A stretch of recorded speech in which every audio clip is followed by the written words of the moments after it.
Welcome to Fight Club 24/7. My name is Johnny Rashman. Right, let's get straight into it. Jake Paul versus Nate Diaz. Right. The Jake Paul cheerleaders are back. It's funny. It's funny because I've not heard from them since Tommy Fury beat him.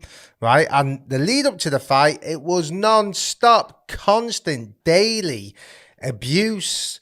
Messages, oh, you don't know what you're talking about. You don't know anything. You're a Jake Paul hater. Let's bet who's going to win this fight. Just non-stop. And after the fight, we're a bit quiet. Now they've come back again, even more deluded, right?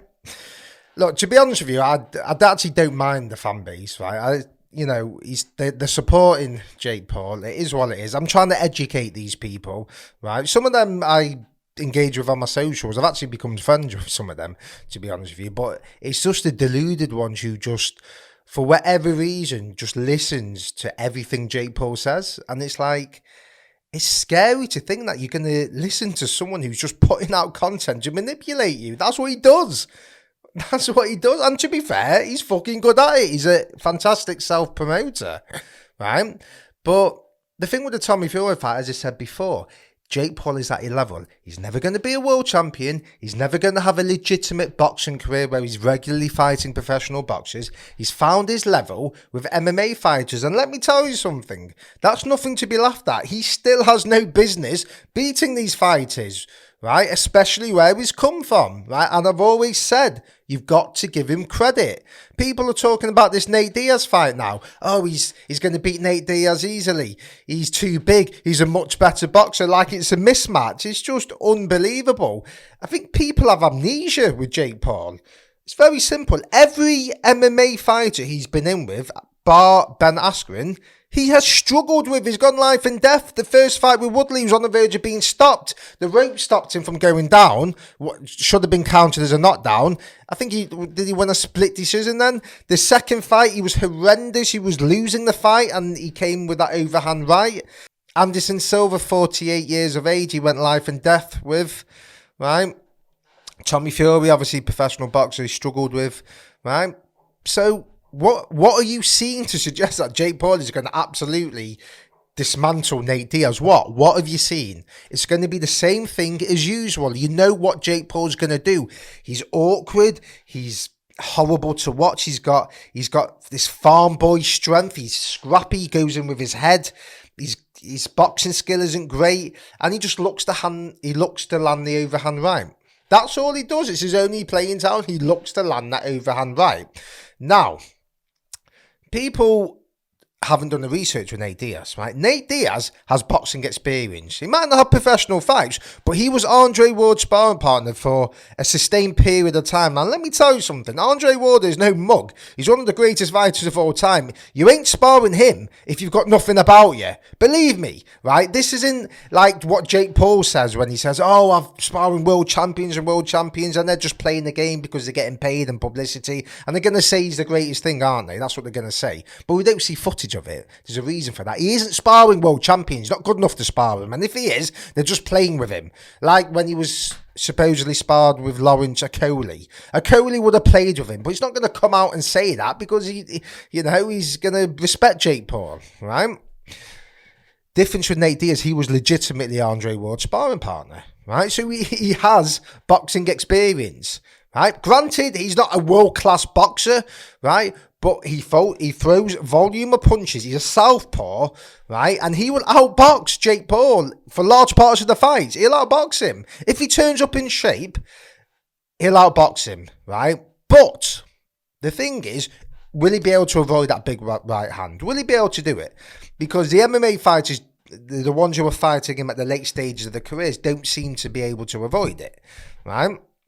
Tommy Fury did it. It's pretty basic for a boxer just to avoid it because you know what he's going to do. He's just setting up to the body and coming over the top. He does it all the time. It's very predictable. He falls in with it, right? So there could be a stage where he does land it. I'm not sitting here and saying Jake Paul isn't going to win. What I'm saying is Nate Diaz can absolutely win this fight. It wouldn't surprise me if Nate Diaz stopped him. It wouldn't surprise me if Nate Diaz won on points, right? But it also wouldn't surprise me if Jake Paul landed the overhand right. So I don't understand where this thing is. It's a mismatch and all that. My concern is will Diaz come in shape? Because he's the type of guy you can come in fat, not train, take the money, and then tell everyone to F off and say, I've made my money. Like, I can see that actually happening. I don't think Nate cares at this point. No fighter wakes up thinking, I want to fight Jake Paul. It's my legacy's on the line. They don't do that. They fight him for the money. They put up with the circus and they play around with it for the money. And I don't blame them, right? I don't blame them. So is he going to be training 100%? Is he really going to put the same effort as if it was a UFC fight camp? He's going to get paid regardless. He's not relying on bonuses. That's another big thing a lot of people forget. UFC, you want the bonuses if you get knockout bonuses. If you get a knockout, you get knockout bonuses. Boxing, you get paid regardless. I've always said there should be bonuses in boxing, knockout bonuses, etc. But he's going to get paid, so is he going to come in shape? If he does, he's going to cause him major problems. From a southpaw stance, he will land the straight left backhand. He will just land it from the southpaw stance regularly. His punches don't look crisp and technically sound, but he throws volume, right? And if it gets past 5, 6, 7, 8, and he's throwing those punches and it's non-stop, they're going to have an effect. Jake Paul isn't going to be able to stop that straight backhand. He doesn't move his head. His body mechanics, he's stiff. He's not fluid, right? So I see Nate Diaz to start boxing him, causing him major problems. The thing I'm seeing about mismatches and all that, okay, the size, yes, it's going to play a factor. He picks small MMA fighters who are retired, right, who are out of their prime. That's what he does.